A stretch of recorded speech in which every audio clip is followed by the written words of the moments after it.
welcome back to my channel. So today I'm going to be going over the top 5 fat loss mistakes and also what to do instead, how we're gonna fix them. Okay, so let's go ahead and jump right in. We've got number 1 mistake is cutting out all carbs. A lot of people do this and I do not understand why. Carbs are what supply your body with energy to do pretty much everything. The only exception is if you're doing a ketogenic diet. It's a very specific kind of diet where you switch your body from relying on carbs to fat, but it's a very strict diet. It requires a lot of work, like it's a lot of dedication, and honestly the diet is not for everybody, and like you don't need to do that diet to lose fat or to have results. It's just a type of way of eating. That's a whole different topic that should be left for another video. Otherwise, if you're not doing keto, cutting out carbs will have you feeling low on energy and just tired. Then because you're tired, you don't give the workouts and your next workout your all. You don't burn as many calories, and then you sabotage your own weight loss or fat loss journey. So, can you lose weight while still eating carbs? Of course. Fat loss is relatively simple. The calories that you consume need to be less than the calories you burn. Someone with my height and weight burns around 1,300 calories, basically doing nothing, like literally just laying out and doing nothing. You burn calories throughout the day. When you do exercise, you're adding on to those calories, like in addition to your base 1,300 calories, you burned, I don't know, 300-400, and that takes you to, let's say, 1,700 total. So throughout the day, you need to consume less than that in order to lose fat. You have to be careful though. Eating too little can actually sabotage your own fat loss journey. When you eat too little, if the deficit is too high, your body basically goes into starvation mode. You know, our bodies are built to survive, so your body thinks that it's starving and it holds on to all the fat it can, and your metabolism kind of slows down. So to really have successful fat loss, you do need to do it slowly. Start with a smaller deficit and go up from there. Carbs have the same amount of calories per gram as protein. So why does everyone have this misconception about carbs being evil? Because they are addicting, especially fast digesting simple carbs. This means that most people don't know when and how to stop eating carbs. They just keep going, keep eating, even though they are full. It's very hard to do this with protein, for example, because eating a bunch of protein makes you feel real full real quick. Protein also doesn't trigger that same pleasure center in your brain that carbs do. So here's what you should do instead. Focus on eating complex carbs. Complex carbs are veggies, beans, peas, potatoes, whole grains. Can you still have white carbs such as pasta, rice, white bread?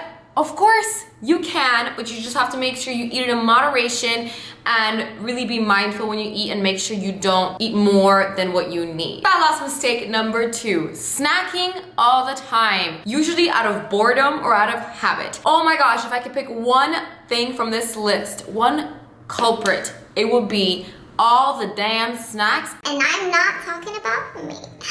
Snacking is the one way to basically ingest a bunch of calories that are not necessary. Most snack foods are not designed to be nutritious. Think about crackers, chips, things like that. Even trail mix, which is full of nuts, can become dangerous. Obviously, it's got nuts and nuts are good for you. They have a lot of really good fats, but they're also super high in calories. A whole bag of nuts can contain 1,000 calories. Now, I'm not telling you to cut nuts out of your diet. Nuts are good for you, but you should watch how much you eat. Like, watch your portions, especially for something that is so calorie dense, and it doesn't really make you feel full because you can just keep snacking on trail mix and like never stop. I see a lot of people snacking just to pass the time, whether they're bored at work or they're studying. They do this a lot of the time out of habit and not because they're actually hungry. So what should we do?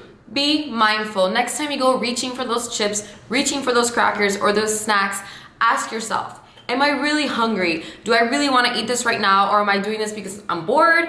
Or maybe I'm so used to eating this at this time of day that I want to have it again, or I just want to chew on something. Really ask yourself that and be mindful. Drink some water, wait 10 minutes, see if the urge goes away. And if you do choose to snack, I would recommend pre-portioning your snack beforehand. Don't just get a whole bag of chips or a whole bag of trail mix and eat out of the bag and expect yourself to magically stop, because you probably are not going to. So if you pre-portion it beforehand, you give yourself a certain amount and you stick to that. Number 3 is going on a super strict diet for a little while and then having cheat days or cheat meals. I've talked a lot before about how I don't like the concept of cheat meals or cheat days. There is no one meal or type of food that is inherently bad or good. It's all about how and how much of a certain thing you are consuming. What I see happen with a lot of people is that they go on this crazy diet that has all these rules and all these restrictions and all these things that you can't do, right? They do it for 5 days and they're freaking miserable because they've cut out everything they've ever loved.